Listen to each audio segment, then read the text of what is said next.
Bom, gente, boa noite para todos. Que Jesus possa nos abençoar, que possamos, em mais esse encontro bendito, receber aquele conteúdo que nós necessitamos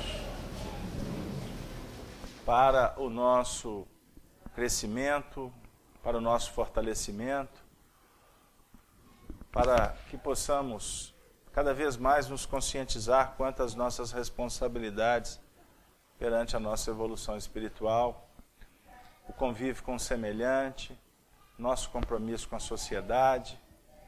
Que Deus possa nos envolver, nos abençoar em mais esse momento. E que possamos, ao término da reunião, nos sentirmos felizes, em paz, e retornar para os nossos lares confiantes no dia do amanhã. Então, para quem está vindo a primeira vez à casa, sejam bem-vindos. Nós abraçamos os nossos companheiros que se encontram conectados na internet, nos acompanhando dos seus lares, né? Aqueles que estão nos hospitais, temos companheiros que nos assistem em situações de impedimentos por conta da saúde, né? Seja pessoal ou porque estão acompanhando outros companheiros, familiares, amigos, que todos possamos criar, então, nesse momento, uma grande rede de fraternidade. Nós trabalhamos nas sextas-feiras, aqui na FIAC, com o estudo do Livro dos Espíritos, que é a obra básica da doutrina espírita. Livro que foi editado em Paris no dia 18 de abril de 1857. É uma obra que é dividida em 4 partes. A primeira parte que trata dos aspectos filosóficos da doutrina, a segunda parte, as questões científicas, a terceira parte, as leis morais, e a quarta e última parte, das penas e gozos futuros. Bom, nós estamos na segunda parte, no capítulo 6º, intitulado Vida Espiritual. Na última semana, nós trabalhamos a questão 244b. E nós vamos relê-la para entrar na questão 245, 246 e 247, que é o nosso objetivo da noite de hoje. Portanto, vamos lá. Temos muito o que fazer. Contamos com a participação de todos, com perguntas, com ponderações.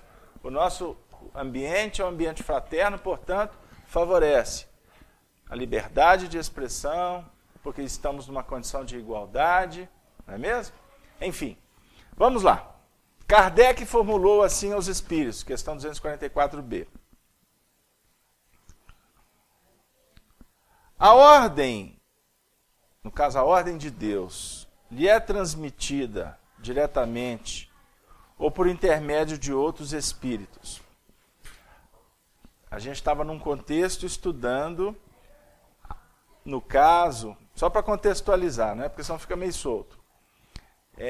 Como que Deus se comunica com os homens, né? Com os espíritos. Essa é a temática. Então, essa pergunta vem dizer, a ordem lhe é transmitida diretamente por Deus ou por intermédio de outros espíritos? Resposta, ela não lhe vem diretamente de Deus. Para se comunicar com Deus é preciso ser digno disso. Deus lhe transmite suas ordens por meio de espíritos mais elevados em perfeição e instrução. Aí nós vamos entrar agora na questão 245, que vai mudar totalmente o enfoque. A visão dos espíritos é circunscrita como a dos seres corpóreos? A visão dos espíritos é circunscrita como é dos seres corpóreos? Resposta, não. Ela reside neles por inteiro. Os espíritos precisam da luz para ver? Veem por si mesmo, sem precisarem de luz exterior. Para eles não há trevas, a não ser aquelas em que podem achar-se por expiação. Questão 247. Os espíritos têm necessidade de transportar-se para verem o que se passa em dois pontos diferentes? Podem, por exemplo, ver simultaneamente nos dois hemisférios do globo? Resposta: como o espírito se transporta com a rapidez do pensamento, pode-se dizer que vê em toda parte ao mesmo tempo. Seu pensamento pode irradiar e dirigir-se para muitos pontos diferentes ao mesmo tempo. Mas essa faculdade depende de sua pureza. Quanto menos puro é o espírito, tanto mais limitada é a sua visão. Só os espíritos superiores podem abarcar o conjunto. Bom, eu não deveria ter lido a questão 244b, porque ela realmente está numa outra dinâmica que nós, graças a Deus, completamos esse trabalho semana passada. Não é isso, Márcia? Bom, nós ficamos 4 semanas falando, né, do Espírito se intercambiando com Deus. Né? Que Deus... Aí, eu não posso deixar. Deus se comunica com os homens, através dos homens. Estão lembrados? Né? Os espíritos superiores passam a ser, então, os intermediários para que a mensagem venha chegando gradativamente para os espíritos inferiores. Ok? Então, isso é muito importante. Embora, na realidade, nós nos comunicamos com o Pai, que se revela pela obra que está posta, que está disposta para nós, como o Pai também fala conosco através das várias circunstâncias da vida, da escassez, da abundância, da saúde, da doença, da alegria, da tristeza, como também Ele fala conosco via a nossa consciência.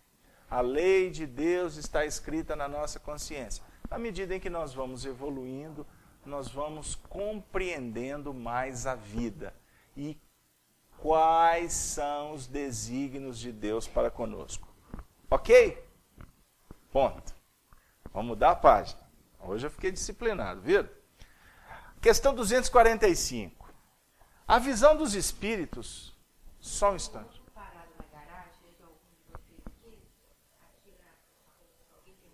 Um Uno parado na garagem, na porta da garagem, é de algum de vocês?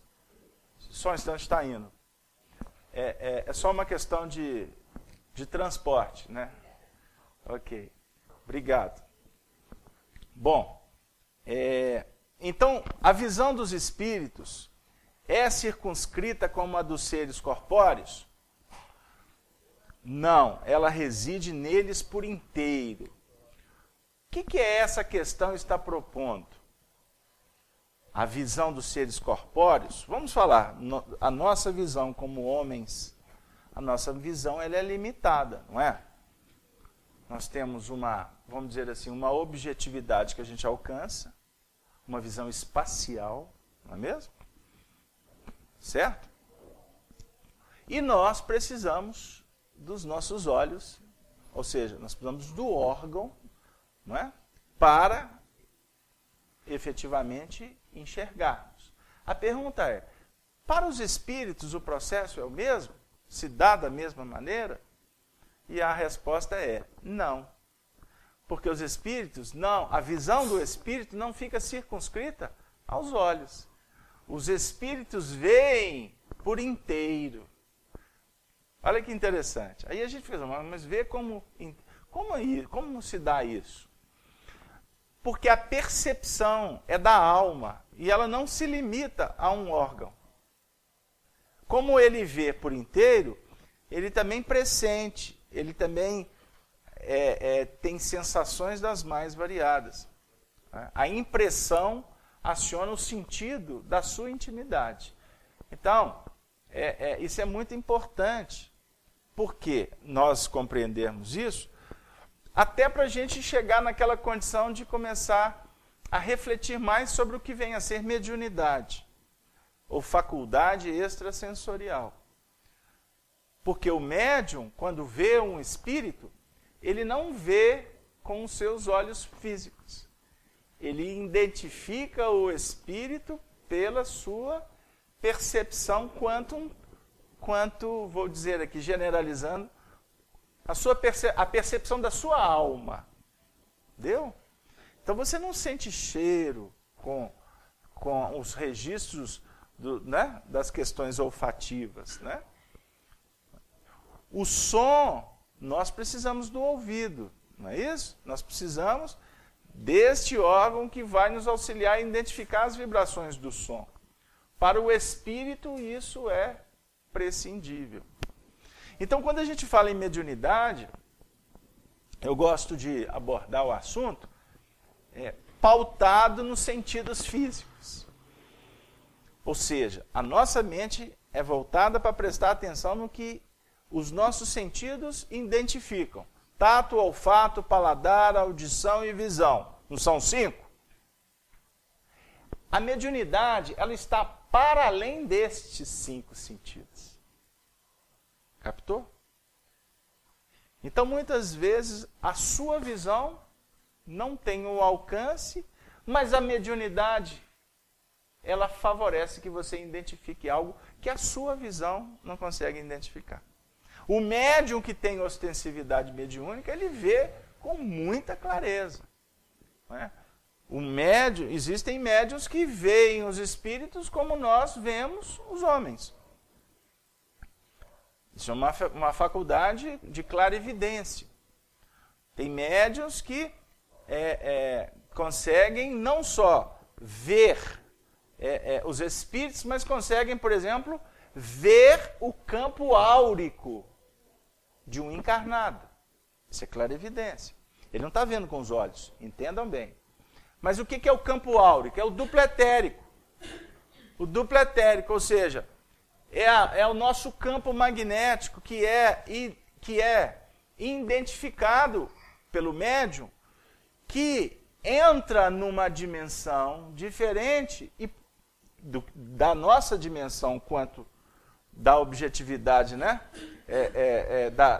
Da visão tridimensional, não é? De altura, largura, não é? Enfim, ele vai para além, ele vai para uma dimensão de quarta, quinta, que oportuniza para ele, então, fazer registros que os olhos físicos dos homens não conseguem identificar, e muito menos equipamentos. Ficou claro, gente? Então ele pode, vendo o campo áurico, ele perceber uma anomalia nas funções energéticas do perispírito de um encarnado. O médium pode registrar, por exemplo, uma patologia. Ok? Você vai lá, faz exame, equipamento médico nenhum vai identificar o problema, mas você sabe, você sente, o seu corpo está te contando, está te dando a notícia que você tem alguma dificuldade. E de repente um médium pode fazer um diagnóstico, se efetivamente ele tem essa qualidade mediúnica. Deu aí? Ou seja, ele vai para uma outra dimensão e ele vai registrar através dos fluidos, não é? Do que está impregnado no campo extrafísico. Ficou claro aí, gente? Então, não se vê com os olhos, se vê com a alma. Então, muitas vezes, quando o indivíduo está tendo alguma percepção mediúnica, ele pode apagar a luz, ele pode se esconder, ele pode correr, não é? Mas a visão, ela continua, porque é a alma que está identificando. Ela entrou num nível de sintonia que há uma compensação energética que ele, com isso, colhe aqueles elementos, que, como se fosse uma máquina fotográfica, que consegue registrar aquela imagem que está sendo refletida. É a alma. Ficou claro, gente? Alguma pergunta? Márcia, você quer perguntar? Você quer falar? Eu vou beber água enquanto isso. Pode falar, Márcia. Só um pouquinho. Só lembrando, gente, que todas as vezes que alguém for perguntar, não se acanhe, responda. O Marco Aurélio vai usar o microfone, vai levar para vocês. A Paula também ajuda, para que vocês, perguntando, os nossos amigos da internet possam registrar, que é extremamente importante. Pode falar, Essa semana, no programa da Roberta Zampetti, estava justamente falando sobre isso, que os médicos têm alguma linha médica que já está usando, né, acreditando que o passe tem uma influência nos órgãos das pessoas, né? Sim. Pode curar. Sim. Sabe? Então, achei tão interessante porque já está ampliando isso. Então, já está sendo mais visto, com mais realidade isso, né? E foi um programa que houve bastante repercussão sobre isso. Sim. Nós já foi bastante interessante Sim. isso. Nós temos que agradecer e fazer muita prece para a equipe diretora da TV Minas e a nossa companheira Zampetti, a Roberta Zampetti, para que ela continue tendo esse espaço bendito, porque ela faz entrevistas muito importantes. Não é um programa religioso, é um programa cultural que aborda assuntos filosóficos, científicos e também religiosos. Né? Ela leva pessoas na área da música, do esporte, mas ela promove muitas entrevistas importantes nessa área. Nós tivemos a oportunidade de estar com ela há um tempo atrás, quando nós fomos lá falar sobre o Chico Xavier. Mas voltando. Então, Márcia, isso que você trouxe de que a ciência, ou alguns membros da área médica, já estão utilizando o recurso magnético do passe, isso para nós, a gente recebe essa notícia com muita alegria. Mas foi Franz Anton Mesmer, no século XVIII, que é considerado o pai do magnetismo. Ele foi um espírito que viveu um pouco antes de Allan Kardec, mas fazendo parte da mesma equipe daqueles espíritos que reencarnaram, com o fim de dar uma contribuição valorosa para o impulso, para o desenvolvimento da ciência. Então Mesmer estudou a questão do fluido animal, do fluido magnético, né? E ele chegou numa condição extraordinária. E o sonho dele era que a medicina, né, da época abraçasse o projeto do magnetismo. Só que, obviamente, ele estava com uma visão de 200, 300, estou sendo bem contido, 300, 400 anos, ele estava vendo lá na frente. Mas ele sofreu muitos ataques, né? Porque a vaidade, o egoísmo humano, enfim,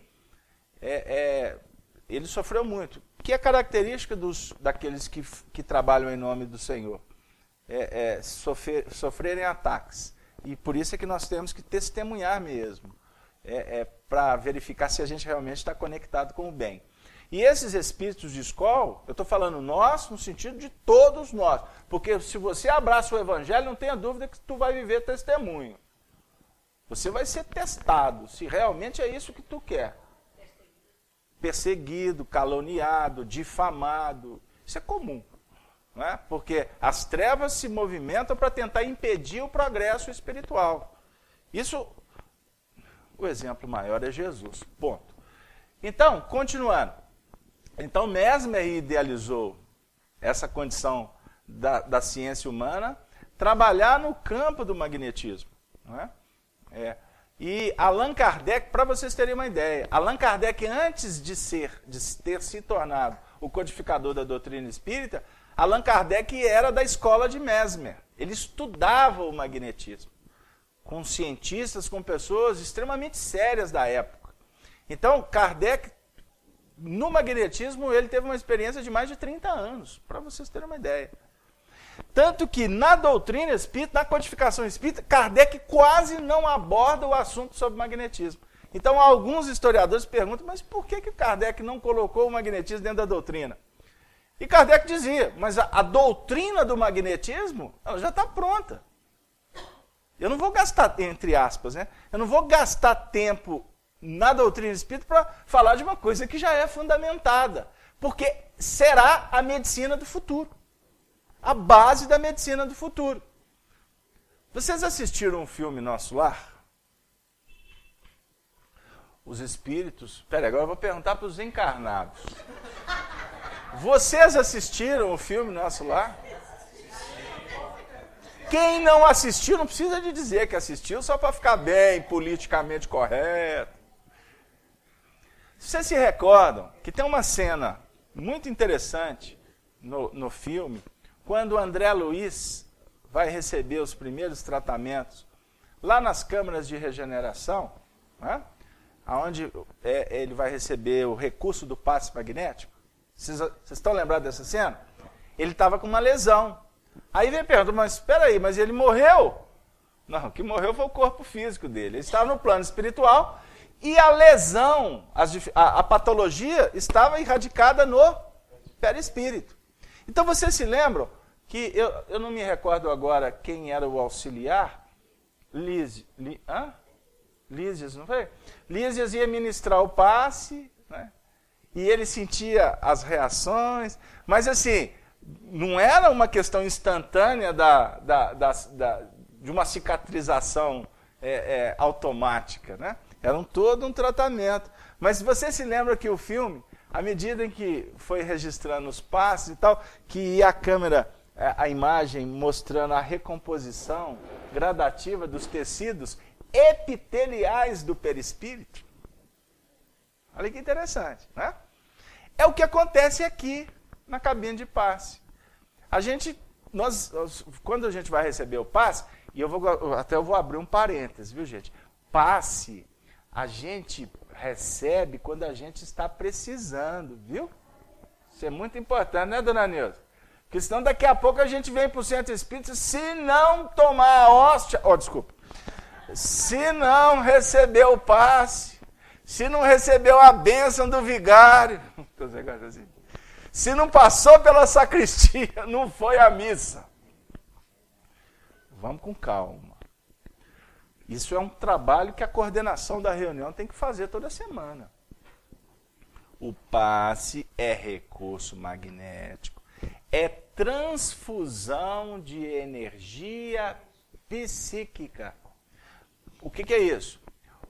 A mente daquele que está dinamizando o passe, ela está trabalhando nas mutações energéticas do fluido cósmico universal e se transformando como que num condutor para uma doação de energias que venham a restabelecer, a balsamizar, a cicatrizar, a regenerar, a curar, a nos auxiliar nas questões do nosso quimismo, né? Está com as funções alteradas. O passe tem esse objetivo.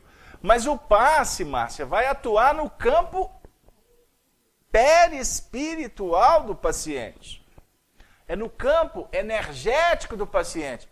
Carlos Alberto, mas hoje, puxa vida, você me desanima, porque eu vim aqui hoje, assim, numa esperança, por causa da minha unha, que está assim meio, né?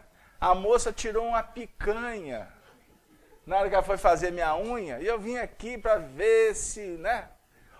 Nossa, e eu tenho que tomar cuidado, tem gente da área aí. Né? Graças a Deus, ela é uma pessoa especialista, não tira picanha não, né? Pode ir lá e tal.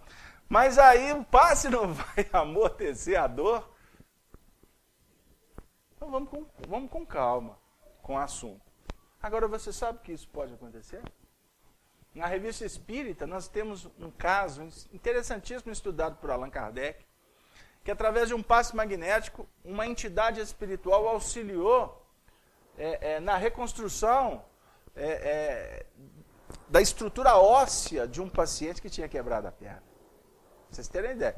Mas aí é uma dinâmica muito especial, que é necessário médiuns dotados de uma qualidade de ectoplasma muito intensa, enfim. Não vamos entrar no mérito da questão. Mas os médicos, a ciência que já opera nesse sentido, ela tem um ganho de qualidade assustador, e disso você não tem a dúvida. Nós temos o Hospital Espírita André Luiz aqui em Belo Horizonte, né?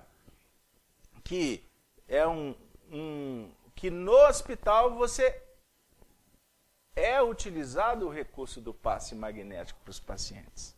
Né? Agora, existem aqueles pacientes que, por uma questão religiosa, optam em não receber. Quer dizer, não é uma coisa que é trabalhada em nível de constrangimento. Mas, meu amigo, quem está na chuva, eu aposto que a maioria quer se molhar. Porque faz um bem, não é mesmo? E, efetivamente, ele não é um passe espírita, como alguns falam. eu vou lá que eu vou tomar um passe espírita. Não, você vai lá receber um passe. Não é? Você vai receber o quê? Transfusão de energia psíquica, que pode ser aplicada por um espírita, por um católico. Diga-se de passagem, existem muitos médiuns, padres católicos, que usam esse recurso. Até na ala da igreja, tem alguns segmentos, que eu não vou usar termos para não incorrer em erros, não é? Mas existem dentro da igreja pessoas que trabalham na doação de ectoplasmia e fazem isso de uma forma clara. Não é? Quando o pastor lá impõe as mãos para ajudar um companheiro, ele está utilizando qual recurso? Do passe espírita. Não, desculpa. É do passe magnético. Né? Não pode falar isso não, porque isso dá inquisição, né? Isso dá, não dá? Estou brincando, viu, gente? Com todo respeito. Você acha que, por exemplo, na minha época, né, o menino, quando ralava o joelho na pedra, né, chegava todo esfolado em casa, né? A mãe, meu filho, ia soprar. Não, passava metiolate. Jesus, minha época. Iodo, olha para você ver, que beleza. Iodo. Você só lembra disso? Nossa, esse meu negócio ardia. Nessa época não, né? A minha mãe passava mercúrio. Mercúrio não doía, não. Iodo. Aí depois passava, depois soprava. O sopro curador. E quantas mães que sopraram e não sabiam que estavam trabalhando com recursos magnéticos de doação. Entendeu? Então, Márcia, você tocou num assunto muito importante para a gente refletir, porque tem um papel maravilhoso. Agora eu vou fechar essa fala, voltando aonde que eu comecei. Só tomemos cuidado para não criar dependência ou buscar o passe como um movimento religioso, inclusive obrigatório. Vocês observam que aqui na FIAC a gente utiliza o recurso do passe durante a reunião. Tem casas que é antes, tem casas que é depois. Cada uma faz de acordo com a sua necessidade. Né? E nós trabalhamos no movimento de unificação e sabemos da dinâmica das casas espíritas no Brasil inteiro. Então não tem nada errado. Cada um faz como pode, como deve, como acha que é o melhor. Mas assim, passa alguém que só mostra a plaquinha, não é assim? Passe. Não é? Se tiver alguém cego, vocês cutucam. Porque ele não vai ver a placa. A não ser que seja um cego, claro, evidente. Isso é uma brincadeira. Mas mostra a placa de uma forma organizada. As pessoas vão se levantando discretamente. Não é assim? A equipe é orientada para fazer de uma forma mais sutil possível, para não atrapalhar ou não criar um reboliço na reunião que desconforte, que tire a atenção, enfim. Agora, vai quem está sentindo realmente necessidade. Né? Não é porque ele trabalhou o dia inteiro, né? Outro dia eu falei isso no curso de passe aqui, né, Macauré? O indivíduo carregou concreto o dia inteiro, aí vai para o centro toda noite tomar passe. Ele está precisando comer um prataço bom, né? Tomar um banho, beleza, dormir, descansar. Não é o passe que vai resolver o problema dele, não. Deu aí, gente? Estou brincando, mas eu estou falando sobre dependência. E não trabalhar isso num aspecto místico. Porque não é tomar passe que você vai... Eu já ia brincar de novo, seu Fernando. Não é tomando passe que você vai arrumar casamento. Não é recebendo passe que você vai ganhar, que você vai conseguir emprego. Deu aí, gente? O passe é recurso, como um remédio deve ser utilizado quando nós precisamos. Mas, Casalberto, como é que eu sei se eu estou precisando?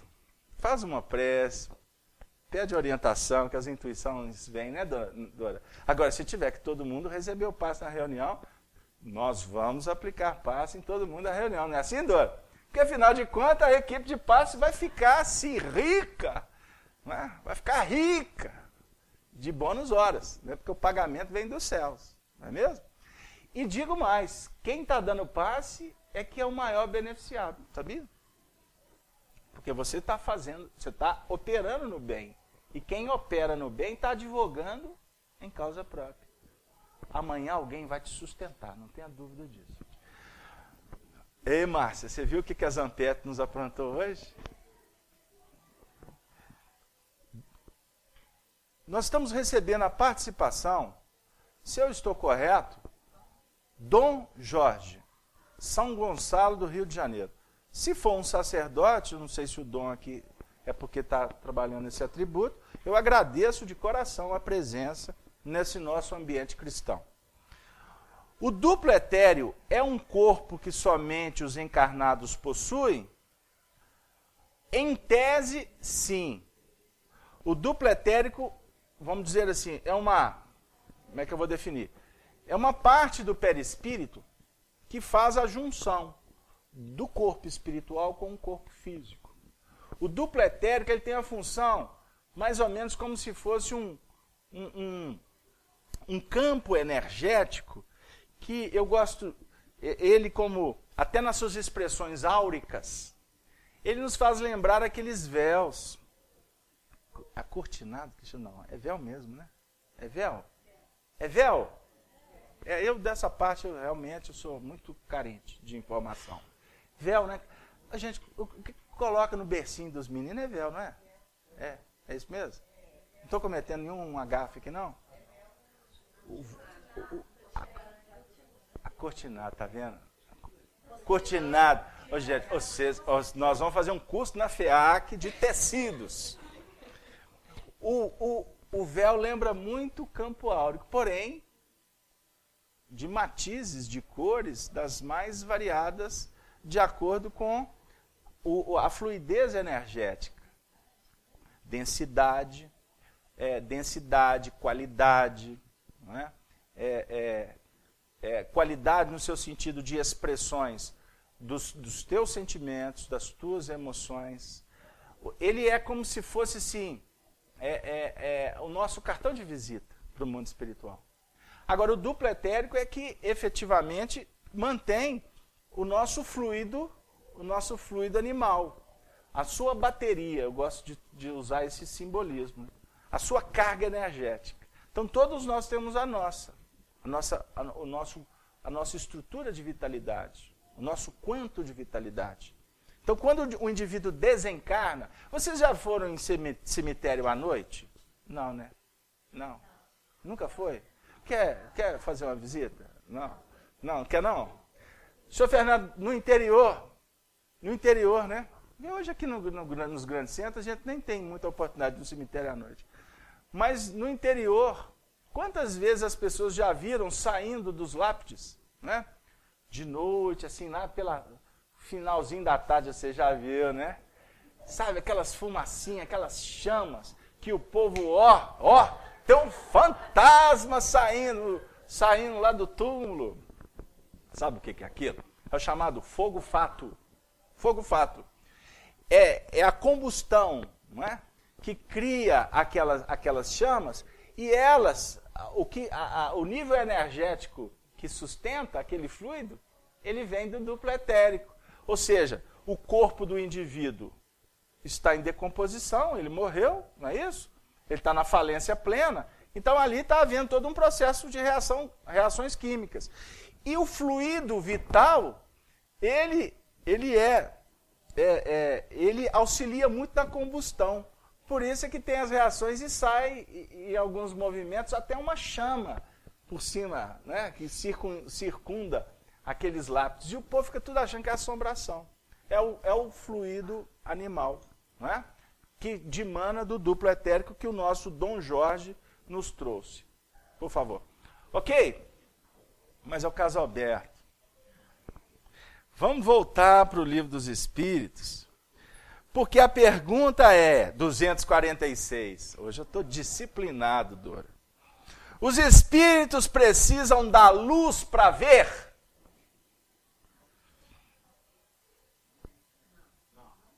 Vocês estão com medo de responder? Não precisa da luz para ver?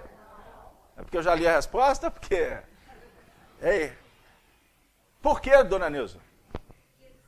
Só um pouquinho. Participação. Que o espírito não precisa da luz dos nossos olhos para ver, quer ver com os olhos do espírito. Você falou na resposta anterior. Sim. Ou seja, o mundo espiritual, a alma já se intercambia por si só.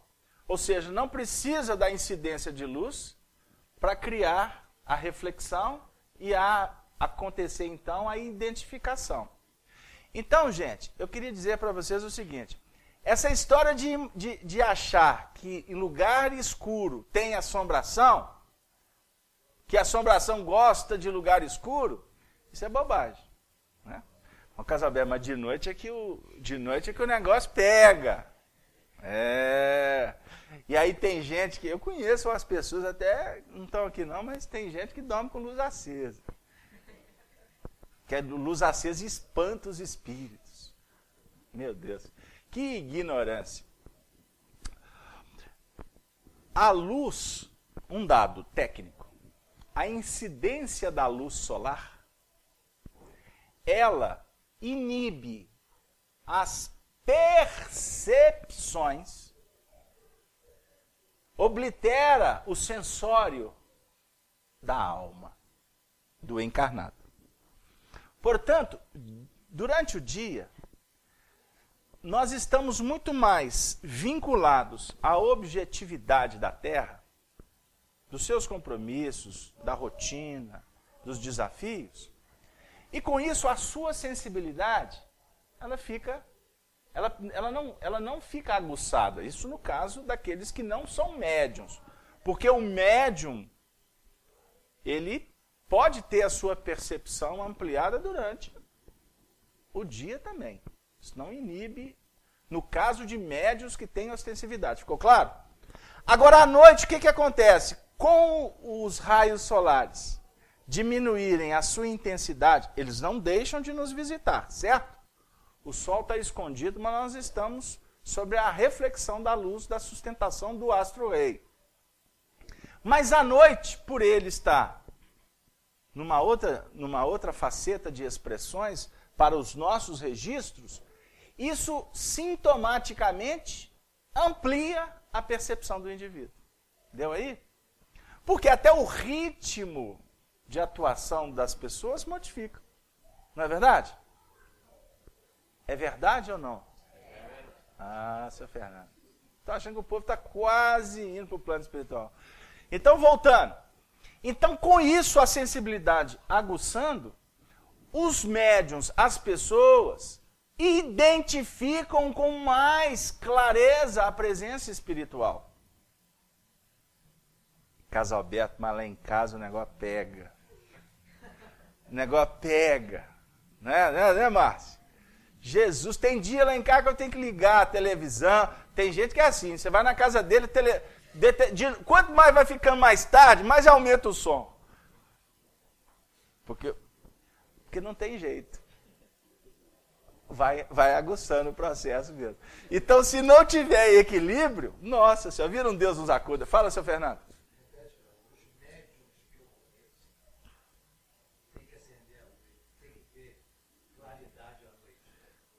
Tá assim, ó. Se o senhor percorrer aí, principalmente a faixa etária dos adolescentes, nossa senhora, é uma luta. Porque está naqueles processos de explosão hormonal, né? E muitas vezes, em alguns casos, isso aflora as percepções espirituais. Criança, nem se fala. Por quê? As crianças, principalmente até atingir os 7 anos de idade, elas estão muito mais no plano espiritual do que no mundo dos encarnados.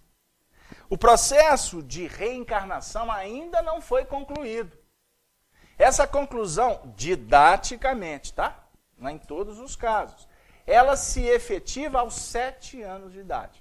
Então é muito natural que a criança vê... é um tal de... As meninas brincam com boneca, que ela tem 2 bonecas, mas parece que tem 30 no quarto. Já viram isso? E dá nome. Né? Barbie isso, Barbie aquilo outro. Barbie é o sobrenome, né? E cria quadros, monta um teatro. Nossa, mas o negócio, você entra no quarto lá, você está praticamente dentro de um cenário completo, né? Com dinâmica. E a intensidade emocional do processo, elas estão numa realidade espiritual. Estão. E há companhia espiritual, inclusive de espíritos que estão naquelas faixas. Existem espíritos que no mundo espiritual permanecem em estágio infantil. Sabia disso, Dan? Dependendo da necessidade do espírito, ele se mantém ali, até mantido naquele contexto, para depois ser trazido para a reencarnação sem muita elaboração mental. Obviamente que espíritos mais evoluídos que desencarnam a criança, no mundo espiritual, desperta já na plenitude do raciocínio, da dinâmica. Isso não é via de regra. Deu aí? Então, a criança é muito sensível para tudo isso. Eu tenho casos aqui na casa, não é, na nossa, pedidos de mães que solicitam atendimento nos seus lares para ver se contribui através das preces, né, do atendimento espiritual, porque existem casos que as crianças passam por dificuldades. Né, e isso afeta até o emocional quando não é bem dinamizado. Por isso que o evangelho no lar é de uma importância muito séria. E não é só que a criança vê espírito. A criança, por estar vivendo esse estágio, ela é muito receptiva à ambiência espiritual. Então registra com muita facilidade até os problemas da família, né? Como registra presenças espirituais no seu sentido de assimilar energias de espíritos enfermos, né? Como também podem registrar presenças espirituais que estão naquele contexto para auxiliar. Aí vai chegando, por exemplo, na idade da adolescência, que vem todo aquele processo de alteração, aonde a personalidade do passado vai tomar corpo e confrontar com toda a realidade que ela está encontrando nesse momento reencarnatório, em alguns casos, destampa a mediunidade. Abre, mas abre de uma forma muito intensa. E é necessário muito cuidado, né, muito acompanhamento, muita prece. Quando o jovem frequenta a casa espírita, é de um valor extraordinário, porque ele vai ter o recurso do passe. Né?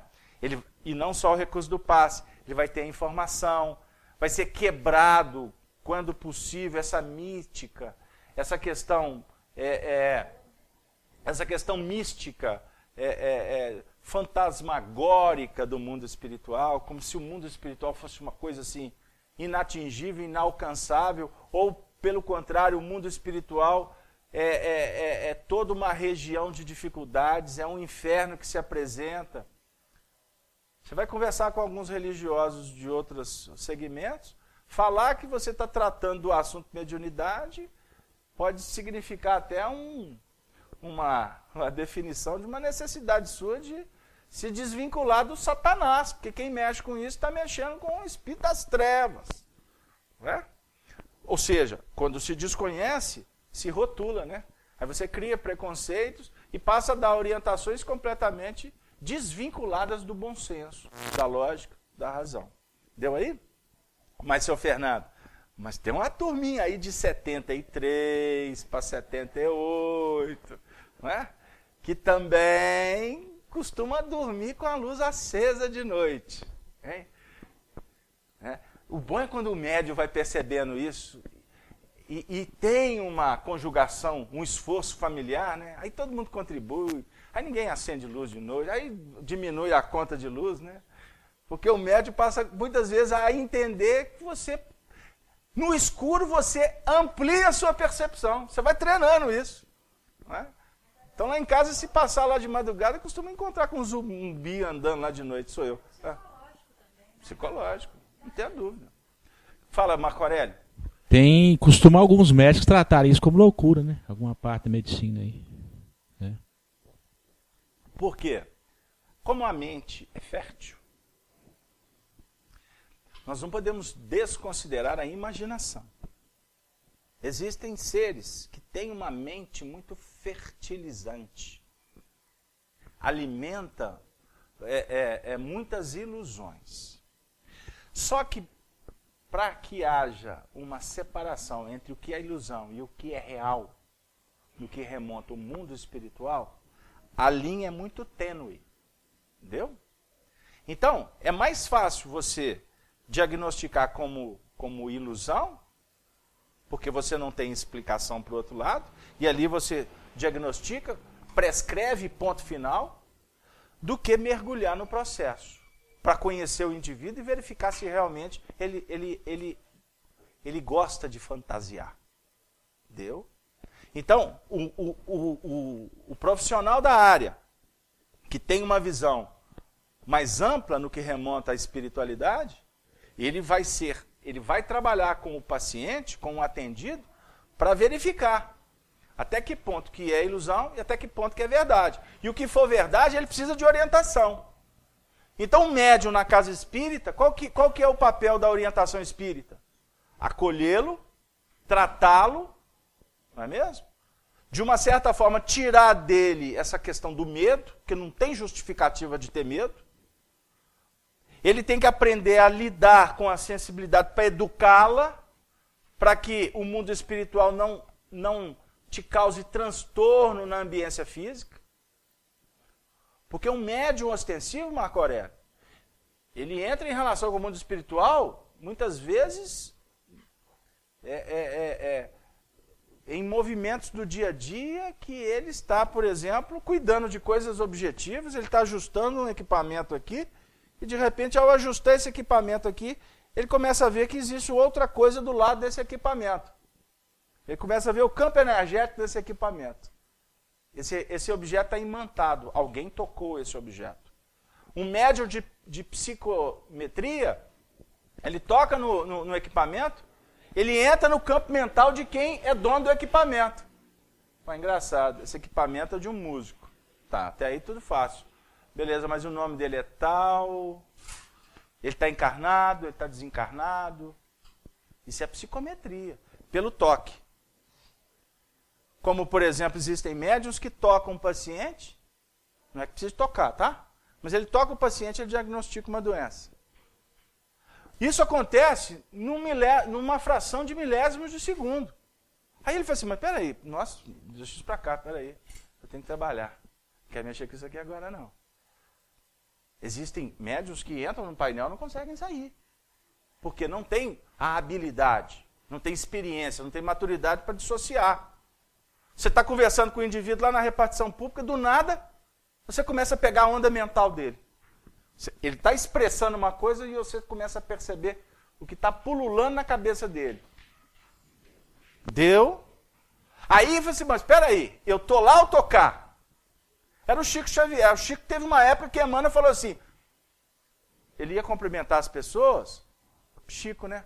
Aquela mãe, aquela bênção, aquele carinho extremo. Ele ia cumprimentar as pessoas, abraçava, fulano, e dava um nome, o povo ficava assim, né? Mas muitas vezes dava um nome e a pessoa nunca falou o nome dele para Chico, igual o Paulo. O Paulo é da época do Perava lá na União. Dr. Paulo, cearense. Eu tive com ele no Centro Oriente há um mês atrás. Aí, batendo papo, ele fez o caso aberto. Aquele caso do Chico eu sempre te conto, mas aí, eu estava falando sobre o Chico na reunião, e ele me contando que a primeira vez que ele foi em Uberaba, ele com aquela coisa, desconhecendo doutrina, foi para lá como se fosse ver um santo. Aí ele se preparou, fez higiene de todo jeito, e chegar lá eu tenho que estar bem. Aí beleza. Aí na hora que ele chegou lá, enfrentou uma fila, aí passou, na hora que chegou. Quanto mais ele ia chegar perto do Chico, mais ele tremia, né? Eu suava, sudorese, eu vou desencarnar quando eu chegar perto do Chico. Aí na hora que ele chegou perto do Chico, o Chico falou assim, ô Paulo, o Chico, deixa de ser bobo, senhor. Paulo, o nome dele é Paulo, são 4 sobrenomes que ele tem. O Chico falou o nome completo dele, e falou assim, a sua mãe, fulana de tal, desencarnada, te acompanhou em toda a viagem, e está aqui muito feliz por você ter vindo. E ela está te dizendo, Paulo, para você voltar e cuidar dos seus pacientes, deixar de bobagem. Porque você só está diante do mundo espiritual que está aqui à nossa volta. Eu não sou ninguém, eu sou uma grama. Médium é igual grama, dá em tudo quanto é lugar. Depende do tipo de grama que dá. Ele falou assim, meu Deus. Então o Chico muitas vezes dava o painel todo. Agora por quê? Porque o Chico entrava na intimidade dos indivíduos? Não. Nem sempre. De repente, tinha uma placa escrito o nome da pessoa em torno da aura dele. Aí o Chico falava assim, nossa, mas como é que ele sabe? É igual uma companheira. Uma vez eu estava fazendo um seminário, o seminário fugiu o lugar. Tinha lá um público, lá umas 500 pessoas. E eu estou falando e tal, e era um seminário, e eu brincando com o povo, e falando de doutrina. Num determinado momento, eu olhei para uma senhora que estava assim, onde que está o seu Fernando? Umas 5 cadeiras para frente. Aí eu olhei para ela, ô, dona Diva, mas a senhora, a dona afundou na cadeira, né? Aí continuei a conversa e tal, achei estranho, né, a reação dela. Desviei, aquele povo todo lá, e eu continuei conversando. Aí terminou, estamos lá tomando café, ela chegou perto de mim. Tinha uma fila, as pessoas estavam autografando o livro, e ela foi na fila. E eu vi que ela ficava assim, meio de banda, assim, né? Aí eu falei assim, gente, eu olhava para trás, eu falei, o que está aqui do meu lado? Claro, evidente, deve estar vendo os meus amiguinhos, né? É eu que estava cismado com ela. Aí ela chegou e tal, me deu o livrinho, e eu tô, né? Dona Diva, né? Ela é. Aí eu, e eu fiz a dedicatória com muito carinho, entreguei para ela, ela tremia. Aí virou para mim e falou assim, mas você é médium mesmo, hein? Eu falei assim, por quê? Como é que você acertou meu nome? Eu falei assim, mas com um crachá desse de todo tamanho no seu peito, como é que não acerta? Deu aí? Como é que o povo viaja na maionese? Mediunidade não é isso, não é assim que se dá. Você tem uma organização, tem um objetivo. Os espíritos não permitem que o indivíduo invada a intimidade do outro. Embora tenham médiuns deseducados que invadem mesmo. E quer descobrir tudo que está acontecendo com o indivíduo. Então você tome cuidado. Tome cuidado aonde que você está batendo na porta. Agora, voltando. A vivência, eu estava dizendo, e o Chico, abraçando todo mundo. Emmanuel falou assim, ó, menos, Chico, você está constrangendo as pessoas. Por quê? Você está abraçando os desencarnados e eles estão achando que você está doido. Chegou num ponto que tinha hora que ele ia abraçar. Aí o povo está olhando para o Chico abraçando o vento. Menos, Chico, menos. É igual a Dália e Lucília, as duas irmãs das mais novas do Chico. Elas eram muito engraçadas, desencarnaram as duas. A gente estava tomando café na casa da Lucília, eu, Arnaldo, Wagner, o Haroldo, o Marcel Souto Maior, estava uma turma boa lá. Aí a gente tomando café e a Lucília contando o caso. Que lá na época que o José Xavier, irmão de Chico, desencarnou, aí teve um período que ele passou a fazer a reunião pública do Evangelho sozinho. Emmanuel que mandou. A turma toda fugiu, né? Porque trabalhador espírita, meu filho, você acha que dá empenca? Quanto mais você procura, mais eles fogem. E afastou todo mundo do centro. E o Chico sozinho. Aí o Chico desanimado, aí Emmanuel, não, vai fazer a reunião, vai fazer. Mas Emmanuel, e vai fazer a leitura do Evangelho em voz alta. Emmanuel, tem que fazer. E Chico fazia. Aí foi esse período que a mediunidade da clarividência do Chico abriu. Mas abriu por indução de Emmanuel. Porque ele vendo os espíritos, era uma forma dele se motivar para fazer a reunião. Né? Mas a Lucília contando, era muito engraçado, que tinha a janela lá da casa do André, que ela e a Dália subiam num banquinho, num tijolinho, aliás, faziam uma pilha de tijolo para subir para ver Chico fazer a reunião. Aí ela vendo Chico, e Chico falava e movimentava os braços e aquela coisa toda. Não tinha ninguém no salão. Aí a Lucília virou, a Dália, né? A Dália virou para a Lucília, Lucília, enquanto tá assim, tá bom. Quando começar a morder, a gente interna. Quando morder, a gente manda internar. É complexo. Nós estamos morrendo de rir, né? Que engraçado. E o Chico adorava os casos. Mas essa interface da mediunidade, ela é muito delicada. Então, existem pessoas que vivem sob o guante de pressões espirituais por conta da mediunidade e têm comportamentos muito complexos na sociedade. E tudo por conta da mediunidade.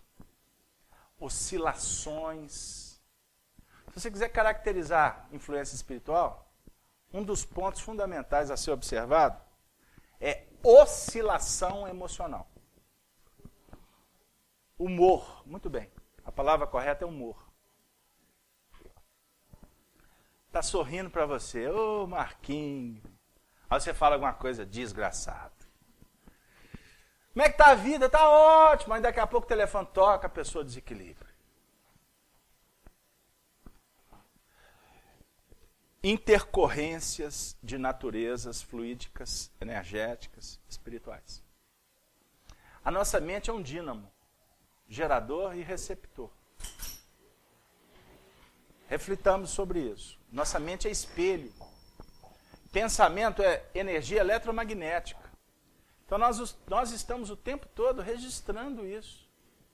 Então comece a observar, preste atenção sobre os pensamentos que te visitam. Tem pensamento que você vê claramente, por exemplo, de onde que eu tirei isso? É uma história assim? Isso não é meu, não. Eu gosto de, poeticamente e de uma forma alegre, por exemplo, citar o exemplo dos músicos, como dos poetas também. É só para a gente fixar. Tem músico que dá declarações assim, essa música aí é de minha autoria, mas não é minha.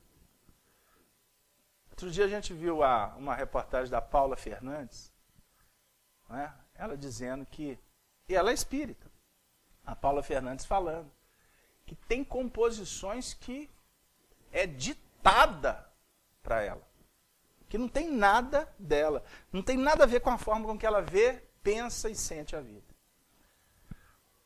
O Nando Reis, há pouco tempo eu vi uma entrevista dele, que o Samuel Rosa do Skank mandou uma música para ele e pediu para ele letrar. E ele recebeu e ficou enrolando, e ele fazia, o Samuel está me cobrando a música, Aí uma bela noite, ele viveu uma experiência e chegou em casa, né? Chegou em casa com as emoções meio à flor da pele e falou assim, eu tenho que encontrar uma forma aqui de uma terapêutica aqui para me drenar isso aqui. E aí, do nada, surgiu na mente dele, Samuel Rosa. Ele falou assim, é mesmo, Samuel, olha para você ver, o diálogo, é mesmo. Samuel me pediu uma música. Pegou o violão, acompanhou a música pronta do Samuel. Falei assim, agora eu tenho que letrá-la. Pegou um papel, na madrugada lá na sala da casa dele. Pegou um papel e de repente ele começou a ver escrito toda a construção da música. Ele viu escrito, o papel dele foi o papel dele foi colocar no papel, né? O que ele estava lendo na mente dele, ele colocou todo ele aqui. E é uma das músicas mais famosas do Skank. Aí ele disse, essa música foi plagiada por mim. Ela não foi escrita por mim. Entendeu? O que é isso? Imaginação? Isso é mediunidade. Você tem a capacidade de registrar as ondas mentais que chegam dos espíritos. É o poder que a mente tem, e aqui nós estamos traduzindo como alma, de ver a luz. Agora, você vai identificar a luz de acordo com o seu estado íntimo. Você vai ver a luz de acordo com o seu estado emocional. Então, por exemplo, se você está focando a vida de uma forma negativa, você vai refletir no seu campo mental muito mais imagens, sons, cheiro de ordem negativa do que efetivamente as coisas boas, porque você está focando a vida olhando para ela com uma visão enfermiça. Isso é natural. Então, qual que é a proposta do Espiritismo para nós? Conhecer esse mecanismo do seu mundo mental, como diz Emmanuel. Emmanuel usa muito essa expressão, vida mental. A vida que você alimenta na sua intimidade, ela vai criar painéis, ela vai trabalhar até na sua aura energética, né? E esse painel que você está construindo em torno de você vai atrair circunstâncias, pessoas que têm afinidade, que têm similitude com estes painéis que você alimenta, que todos nós alimentamos. Então, você pensa e o pensamento é vida. O pensamento não é morte. Vamos para o Evangelho? Tem muita coisa aqui para falar. Jesus diz assim, deixa eu ver se eu vou cair no lugar, está aqui certinho. Jesus diz assim, no capítulo 11 do Evangelho de João, versículo 25, eu sou a ressurreição e a vida. Quem crê em mim, ainda que esteja morto, viverá. Achou? Quem crê em mim, ainda que esteja morto, viverá. Por quê? Ele se coloca na condição como aquela luz que mesmo numa ambiência de mortificação pessoal, no clima da depressão, da angústia, da melancolia, da rebeldia, revolta, e por aí vai, da violência, mesmo que nesse diapasão, aonde você está alimentando um painel que está te colocando numa condição inferior ao que efetivamente a vida propõe, porque a vida propõe para nós bem-estar. A vida te convida para ter qualidade. A vida te propõe a felicidade. A vida não te propõe derrota, insolvência. A vida não te propõe falência. A vida não te propõe morte. A morte é opção do indivíduo. Mas, Carlos Alberto, e aquela desencarnação que o indivíduo não queria? Não, eu não estou falando dessa desencarnação. Eu estou falando de morte íntima. Porque tem muita gente que está na Terra vivo, que está morto. Morto. Você olha para ele, você vê um sarcófago aberto. Estou dizendo alguma coisa gritante? Até o olhar dele é pálido. Falta chama. Falta entusiasmo. Não é? Existem patologias seríssimas. E costuma o indivíduo estar engravatado e é diretor de uma grande empresa multinacional. Bem sucedido, alguns. Mas está morto espiritualmente. É dessa morte que nós estamos falando. Como existem muitos que ocupam posições no nosso mundo que são almas infantis espiritualmente. Deu aí? Por isso, você não pode avaliar a vida com essa visão circunscrita, limitada. Porque ele está vestindo um Armani, né? Com um perfume importado. Está andando com a Mitsubishi aí, lá top de linha. Mora numa mansão lá em Copacabana, lá na Barra da Tijuca. Né? Tem iate, tem isso e tem aquilo que você vai avaliar como uma pessoa bem-sucedida, espiritualmente. Como também não olhes para aquele que está se arrastando na rua com uma alma que está vibrando em faixas inferiores. Não vai por aí. Muitas vezes, as nossas opções espirituais, elas são muito diferentes do circuito social que nós estamos vivendo. Deu aí? Agora, é óbvio que você atrai. Você atrai. As suas opções definem escolhas que vão redundar em dificuldades que precisarão ser vencidas. Jesus está dizendo, observem bem, quem crê em mim, ainda que esteja morto, viverá. Observe que está colocado na condição futura. Viverá. Ainda que esteja morto, viverá. Porque quem está morto não vive. Concorda? O presente é morte. Mas crer nele é projetar vida no futuro. Agora, essa vida é um processo de construção, de investimento, de dedicação, de preparação, de estudo. Deu aí? Porque ele, Jesus, é a luz. Ele não altera o seu estado íntimo. Nós alteramos. Nós vamos do céu ao inferno, muitas vezes em segundos, não é assim? Como é que está a vida? Ah, está bem. Você viu o que o outro fez? Lá que fala, já desceu. Entendeu? Porque se você está bem, olha o que ele fez. Está aprendendo. Nós atendemos um coração que amamos muito, que está vivendo um momento difícil. Né? Em tese, aí eu conversava com uma outra pessoa sobre esse caso, ela me disse assim, mas fulano... O que tem?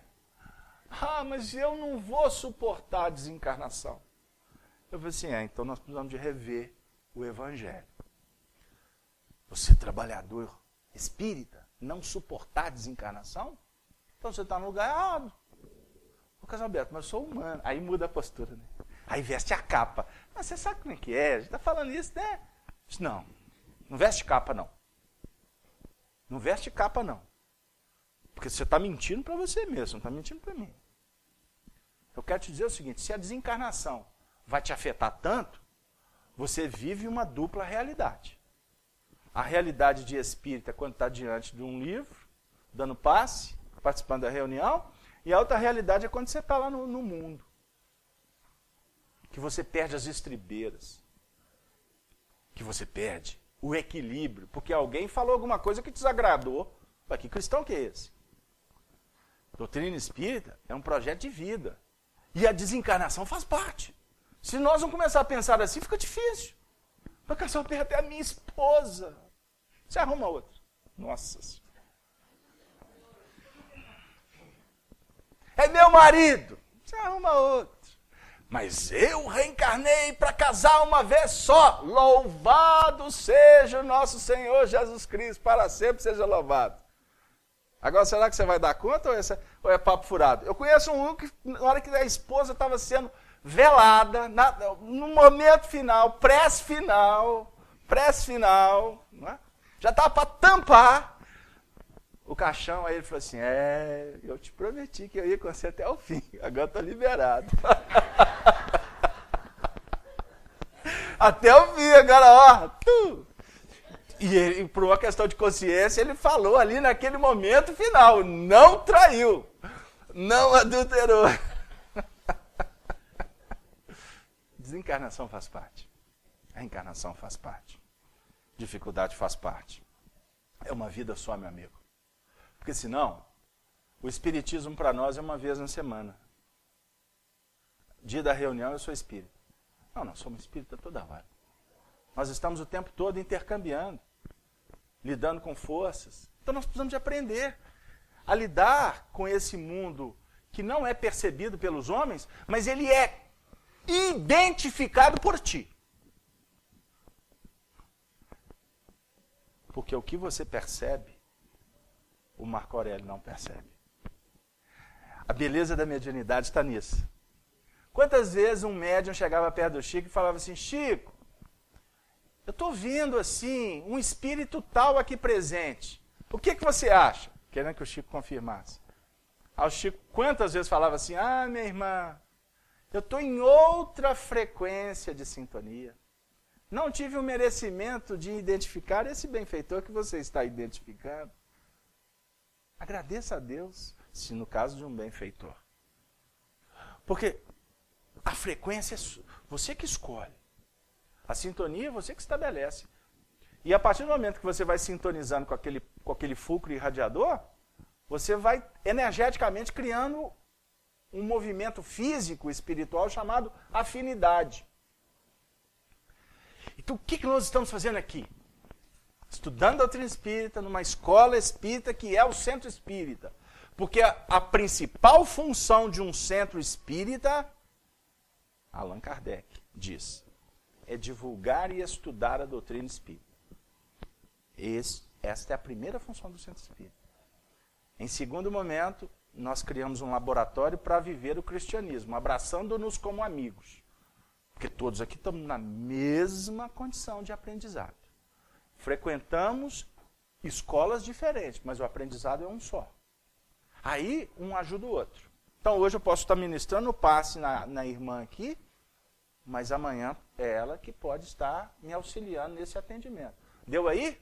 Então, aqui não tem ninguém melhor do que ninguém. Eu posso até estar vestido com a camisa mais bonitinha. Essa minha hoje está furada, não, né? Não. Posso até estar com a camisinha mais bonitinha. Mas talvez eu ocupe uma posição espiritual muito inferior a um companheiro que está pedindo um pão ali na porta. O que importa para nós é aonde que estamos focando a vida. Como nós estamos cuidando desta questão íntima. Nós estudamos quarta-feira aquela lição de Emmanuel no livro Rumo Certo, né, lição número 2 do livro. Daqui a pouco eu lembro o título.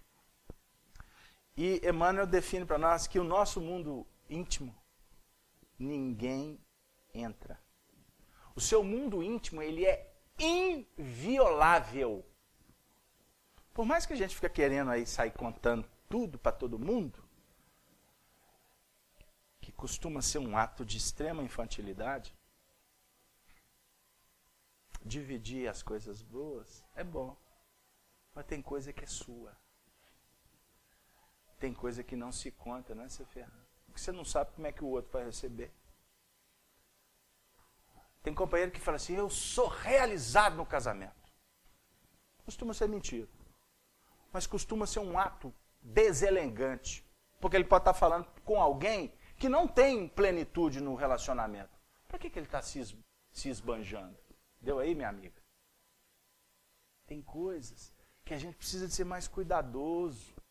Estou dando um exemplo, bem pequenininho, mas colocando uma pulguinha atrás da orelha, para a gente aprender a selecionar mais o que a gente oferece.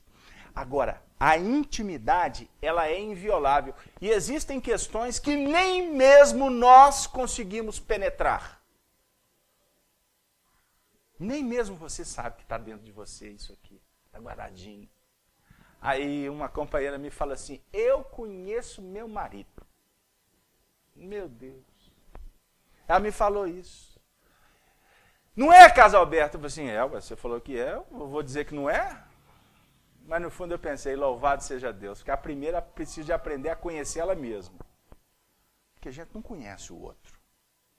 Porque você não se conhece, como é que você vai dizer que conhece o outro? O assunto é mais complexo, meu amigo. Muito mais complexo.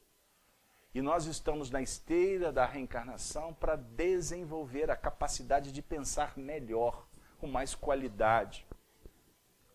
Trabalhar de uma forma mais justa conosco mesmo, porque nesse contexto de transição planetária, o nosso senso de justiça está ficando muito aguçado. Então a gente vai identificando as coisas erradas com uma facilidade, com um negócio absurdo, não é? Você já ficou 10 minutos com o filho da vizinha? Em 10 minutos você diagnostica todos os defeitos do menino. Agora o do seu filho, tem que pôr seu filho lá na vizinha para ela identificar os problemas e te contar, porque mãe não vê, não tem uns negócios assim. Estou brincando, mas o nosso senso de justiça vai se aguçando, porque a nossa alma está sonhando de uma forma muito bem elaborada para uma vida melhor. O mundo de regeneração é uma construção individual e coletiva. Por isso é que esses grandes movimentos da sociedade querendo mudança, brigando por mudança, é um consenso geral. Só que o que acontece, que nós vamos percebendo é o seguinte, que nós precisamos de verificar que o grande movimento não é lá fora, é qualificar o mundo íntimo. É isso que os espíritos estão batendo com a gente o tempo todo. E como é que tu vai qualificar o seu mundo íntimo? mergulhando dentro dele. Mergulhar no problema do vizinho, basta 3, 4 vizinhas sentar na esquina, na porta da casa dela, que a gente vasculha, que é uma beleza. Não é assim, Soni? Estou brincando com a Soni. Na realidade, nós não temos que ficar prestando atenção na vida do outro. Pode ser até um referencial, né, Dora? Quando se vive em família, em determinados momentos o assunto surge. Aí, sabe, se não for para ajudar, silencia. Mas se for para destruir, retira-se. Porque você não vai falar para o outro não fazer, porque ele não está pronto. O que Jesus está dizendo para nós? Não há 12 horas no dia? Se alguém andar de dia, não tropeça, porque vê a luz deste mundo. 12 horas no dia, nós temos que andar de dia. O Evangelho está trazendo para nós o sol da imortalidade, o Cristo. Eu sou a luz do mundo. Aqueles que me seguem não andarão em trevas, mas terão a luz da vida. João 8:12. Seguir o Cristo é promover vida. E você não anda em treva. Porque ele também diz o seguinte, no 10º. Mas se andar de noite, tropeça. Porque nele não há luz. Olha que beleza. Andar de dia, né? Andar de dia é buscar abrir a consciência para ver a luz do Cristo. Andar de noite, a gente tropeça, porque nós não temos luz própria ainda.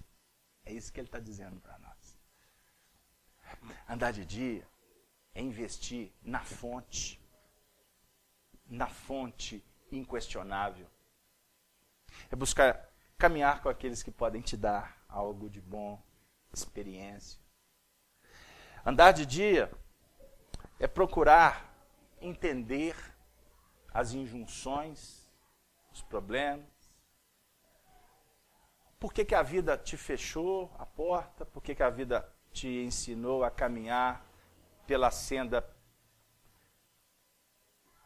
com pedras pontiagudas? Andar de dia é reconhecer os próprios limites. Andar de dia é observar aonde nós podemos vencer os próprios limites. Andar de dia é fazer amigo. Andar de dia é pagar a conta em dia, porque senão vem os juros. Andar de dia não é escorregar na maionese do cartão de crédito. Hein? Andar de dia é gastar conforme tu recebe. Quantos projetos sociais que a gente está ajudando as pessoas aí a observarem que se ela ganha 100, ela não pode gastar 130. E tem muita gente sofrendo no mundo porque está gastando 150. E isso vira uma bola de neve. Andar de dia é fazer planejamento. Ser humilde para se adequar ao que você pode, ao que você deve, ao que você não deve. Andar de dia é ajudar o semelhante. Porque a noite vem, meu amigo. E como nós não temos luz própria, alguém pode nos socorrer quando nos encontrarmos perdidos, desesperados, cancerosos, aidéticos, traídos, abandonados, magoados, porque nós somos infantis. Nós nos permitimos ainda ser magoados pelo outro. Como nós buscamos que o outro nos cause felicidade. Que infantilidade espiritual é essa, gente? A felicidade, ela é conquista sua.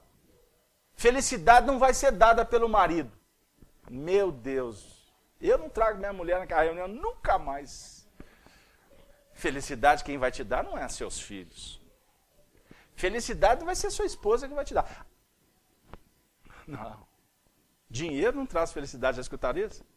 Mas garante algumas coisas. Felicidade não vem de fora. Felicidade é estado de alma. Felicidade é entender o nosso mundo íntimo, investir nele, e se garantir, no sentido de estar cada vez mais ajustado ao que a vida vai te pedindo para que você realize. Felicidade é ter a condição de deitar a cabeça no travesseiro e falar assim: tem muita conta para pagar, tem muitos desafios amanhã, mas Senhor, muito obrigado, porque meu dia foi pleno, porque eu estou dormindo em paz, não prejudiquei ninguém, não criei nenhuma dificuldade para o outro, não matei esperança de quem quer que seja. Eu fiz o que eu pude. E como ensina Emmanuel, quem faz o que pode, faz tudo. Então, Senhor, estou dormindo feliz. Embora com problemas na família, no trabalho, problemas conosco mesmo. Que cada passo que tu der, você vai descobrir uma coisa que você vai ter que fazer. Isso é da lei. Agora, se você for desesperar e querer trocar passar o carro na frente dos bois, o que vai acontecer? Hein? Então nós temos que ser humildes para ouvir, para considerar, mas fazer o que dá. Lembrando que Deus é pleno em misericórdia e por isso Ele nos concede a eternidade. O caminho está aberto e só nós podemos percorrê-lo. E a dica que o Evangelho propõe para nós no andar de dia, nós poderíamos dizer que o nosso momento atual, uma reunião como essa, nós estamos de dia.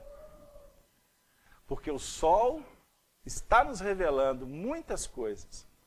Eu costumo dizer que uma reunião como essa, seu Fernando, passa tanta coisa na nossa cabeça, quando nós estamos sintonizados com ela, né?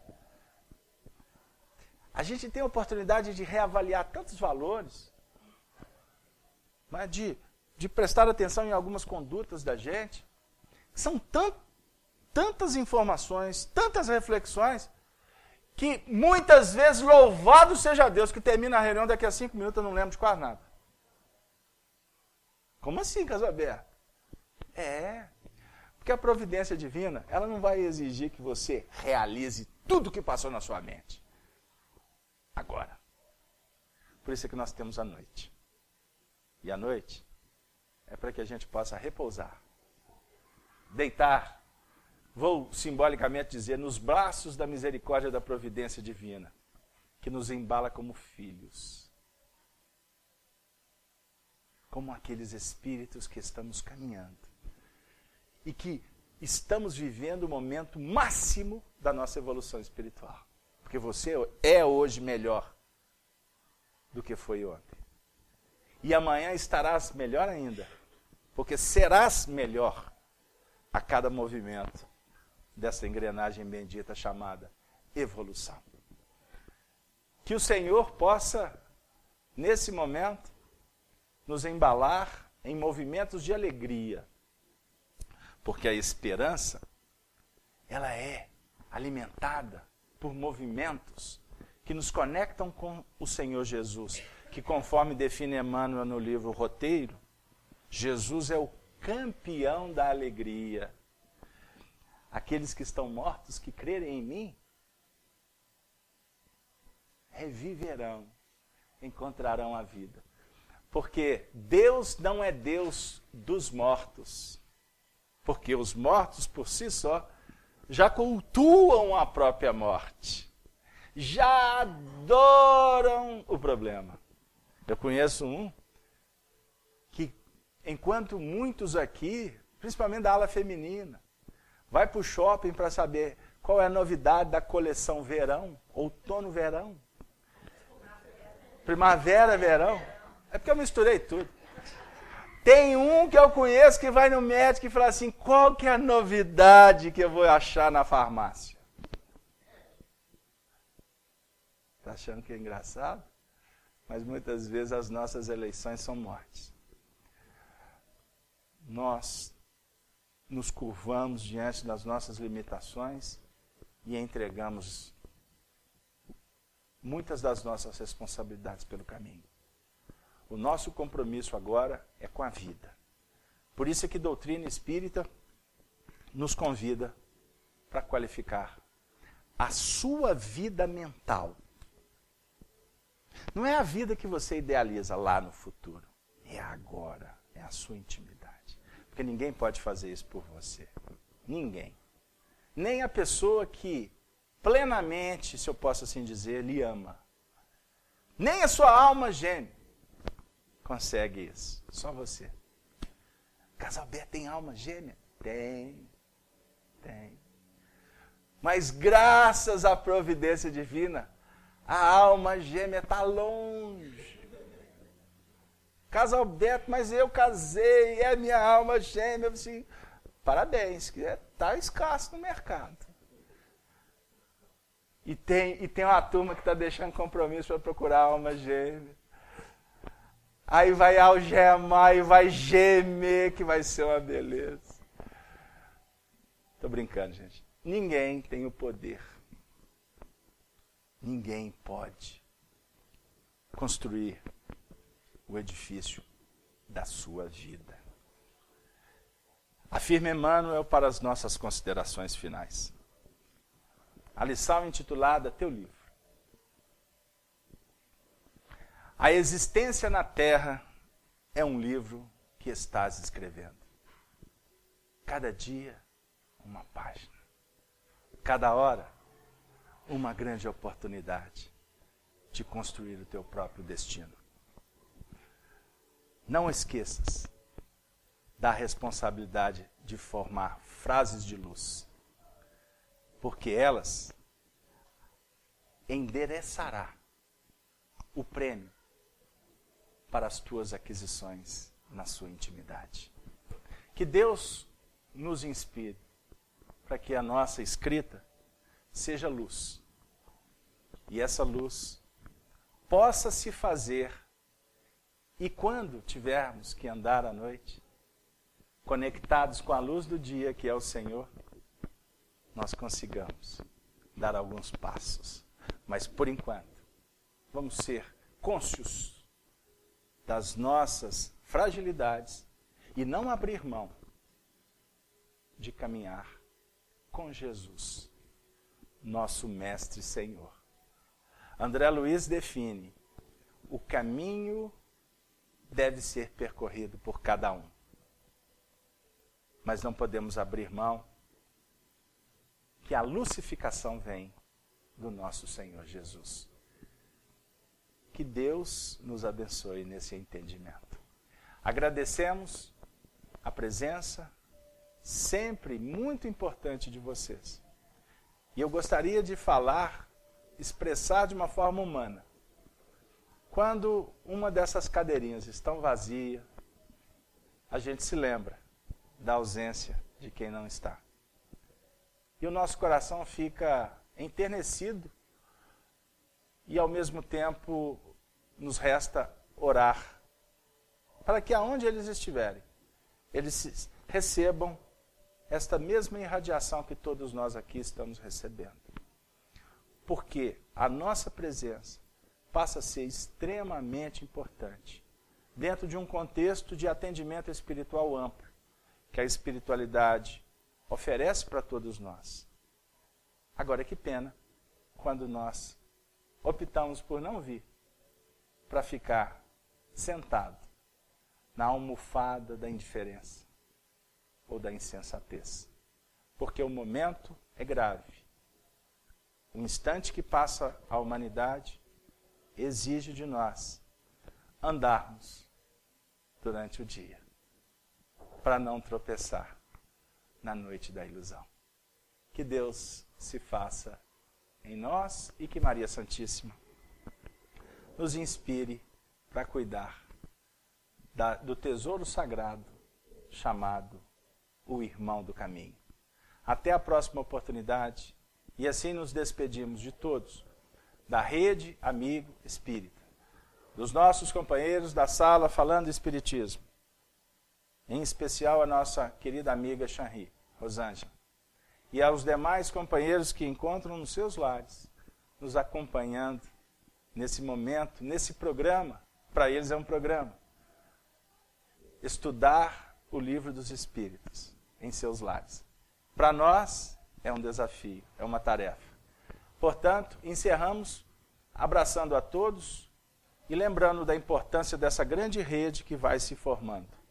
Rede Amigo Espírita. Até a próxima oportunidade.